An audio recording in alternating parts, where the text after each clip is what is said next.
One of the greatest things we can do to enhance our own peace of mind is to give other people the benefit of the doubt. Now, this isn't something that comes naturally to the majority of us. We tend to hold on to grudges. We tend to want to sustain our anger and our resentment as a form of self preservation. It feels like as if we're protecting ourselves by keeping our defenses up. And yet, the opposite is true. It's like that proverb says, when you hold on to anger, it's like drinking poison and expecting somebody else to die.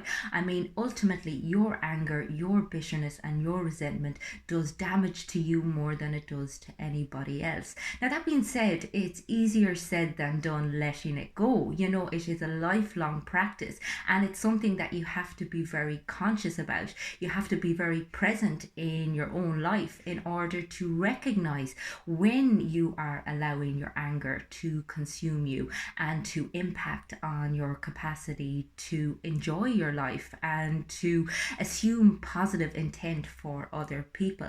And it's worth noting as well that we have all of these cognitive biases that actually make this a hell of a lot harder for us. And one of the most obvious ones is what's referred to as motive attribution asymmetry.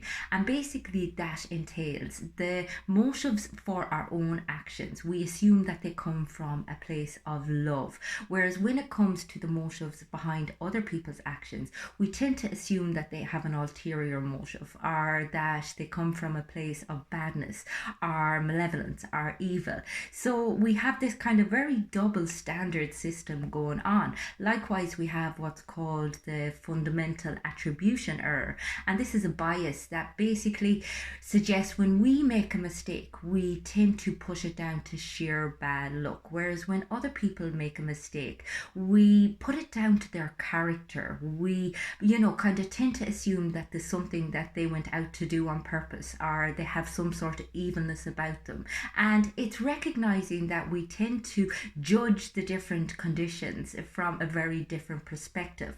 Likewise, we tend to take things very personally. We tend to assume that everything other people do is about us, is a reflection on how they feel about us. And the reality is, giving ourselves a starring role in other people's life is kind of ludicrous. People don't spend that much time thinking about us, and yet in our mind, we assume that they do.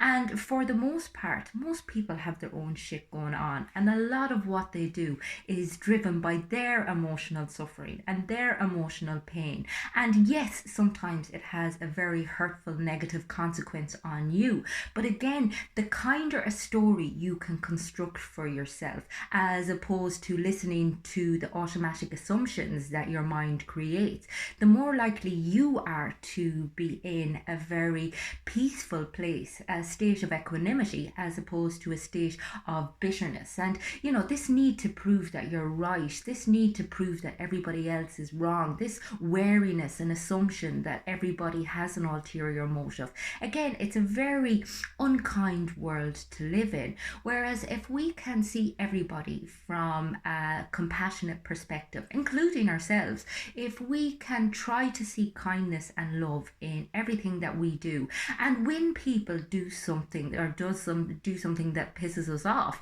when we can assume that they were hurting in some way, shape, or form, or tell ourselves a more I suppose, charitable story about their actions, then we benefit. And so do they, because the more we're able to see people in a kind, compassionate light, the more of service we can be to others. And again, this has an impact both on a personal level and globally, because when we stop seeing people as the enemy, when we stop assuming that other people have, kind of evil intent or intent that is somehow harmful to us, then the whole world changes, but it takes each individual taking responsibility for their own mindset, for their own assumptions, and for their own presumptions, and recognizing our tendency to jump to conclusions and our tendency to paint a very negative picture, a very self-centered picture,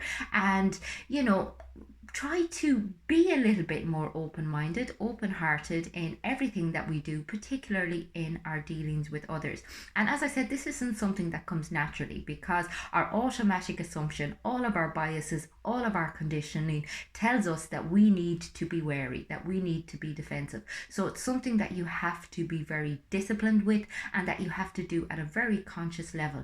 But it is so worthwhile just for yourself. I mean, which would you rather? To walk around the place feeling bitter and wary and defensive and angry, or to walk around the place seeing love and compassion and understanding and forgiveness and feeling in a state of equanimity as frequently as possible? And I know which one I'd rather.